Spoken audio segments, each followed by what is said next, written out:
Welcome back, my gardening friends. Well, it's November the 6th and it's been so wet. Those poor strawberry runners, they're absolutely drowned.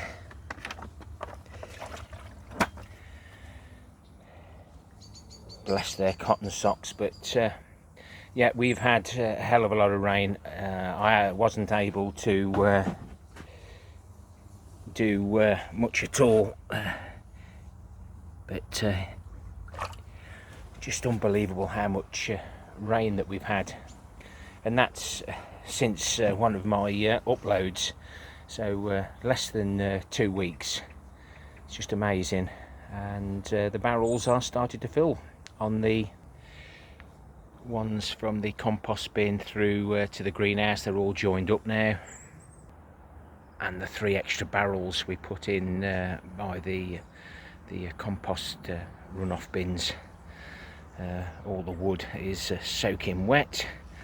Managed to get some of this area cleared, so I'm going to put a retaining wall along there to help retain that. I've planted all the bulbs that we got from the garden at home in there. I've just got the snowdrops to do now, and I've just got this little bit here to do, taking out all those perennial weeds.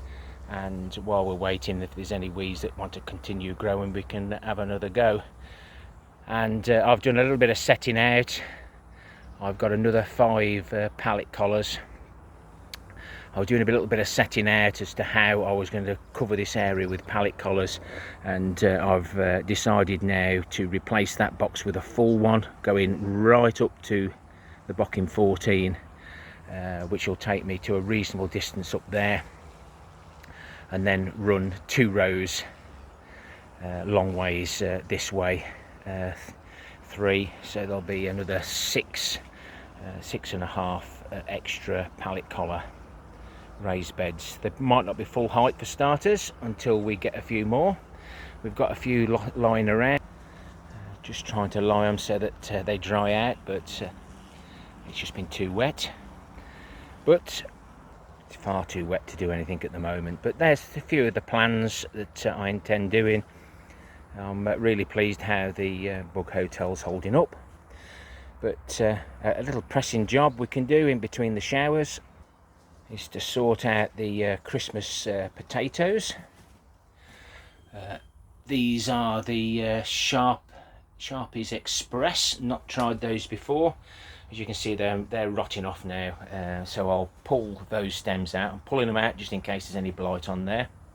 Remember, if you're pulling your potatoes haulms out, don't harvest your potatoes if you have got blight or there's a risk of blight. Don't harvest your potatoes for storing. If you're going to eat them like we do, just harvest them and eat as we want them, then that's fine. But if you're going to store them, just give it a couple of weeks for the blight spores to disappear off the top of the soil. So I'll get this sorted. We'll get these 2 last peppers out. They're too hot for me. There'll be a few on there that we can harvest, and then we'll give the guttering a good clean out and cover it up, and see what creatures are living in here. So let's make a start. I'm using the Free2 gloves today. They work on the screen, and the links to those are in the description below, as with everything else. I see YouTube's been playing up. They've changed things again, so below you'll see more. Press more, then you go to the description, and then it'll more again for everything else. So this is what I mean about actually pulling them out. Hold the soil and pull those out, and then if there is any blight there, we can get rid of those. But I think these are just a little bit on the rotty side, so we'll get them out before the rot goes all the way to the bottom. And I can even see now some nice potatoes. We're going to save those for Christmas Day. I'll probably put a little bit more soil on top of those we're not due any major frosts at the moment, so they should be absolutely fine. I'll get those finished off. And as you can see, I've had to scramble inside and stay out of this weather. All summer we had nothing, now we're having everything. But we are going into winter, so it could be the white stuff. So as you can see, I just need a little bit of tidying up. There's the wick, the widest end there, then it goes up to a point which comes roughly to the top of the soil that has sunk, because it's my homemade compost. I need to add more other bits in it because a lot of the composts I make do shrink, but there's no harm in me topping them up if I remember. But I'll just get a little bit more tidied up and I'll show you the float and how everything works. So I'll get this into the compost bin. We'll have a quick look to see if my friends are in here.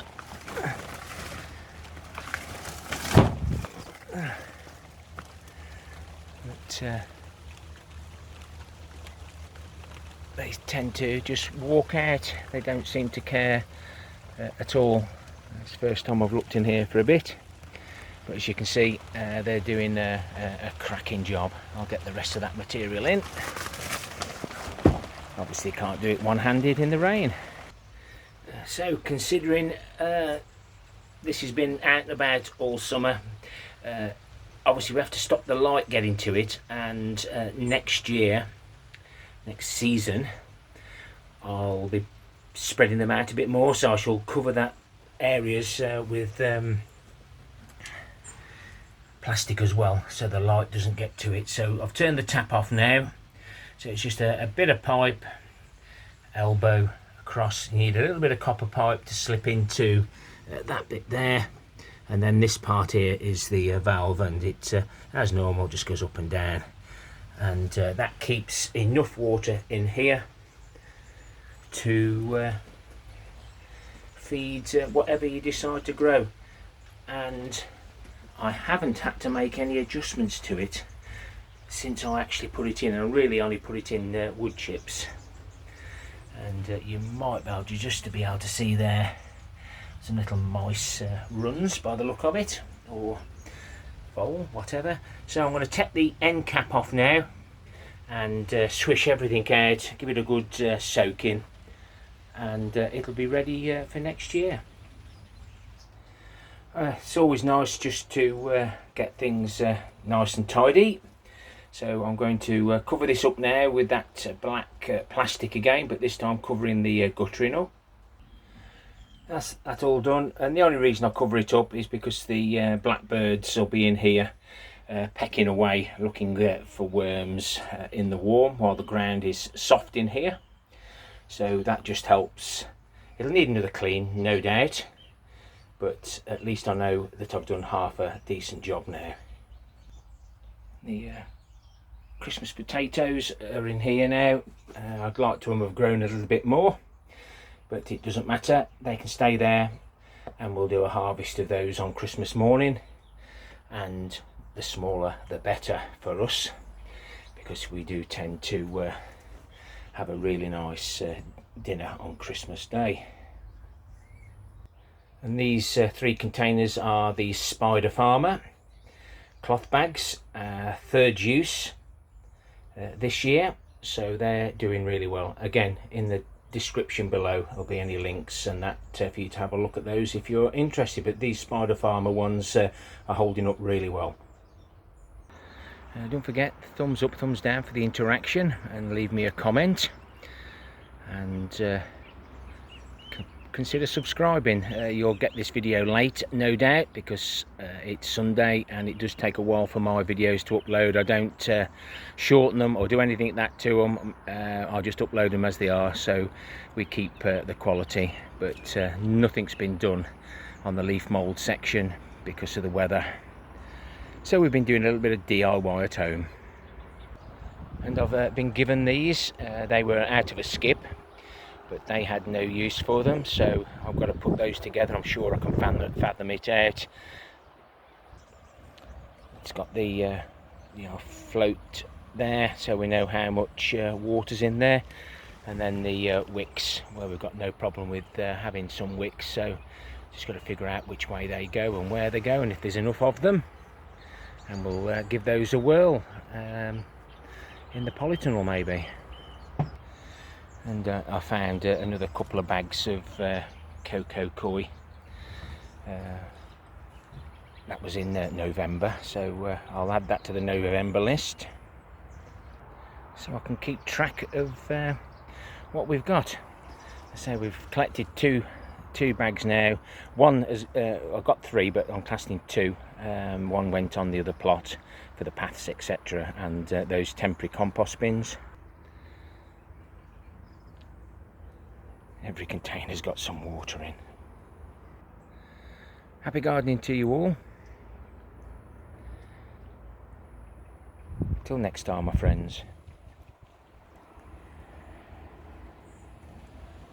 Ta-ra for now.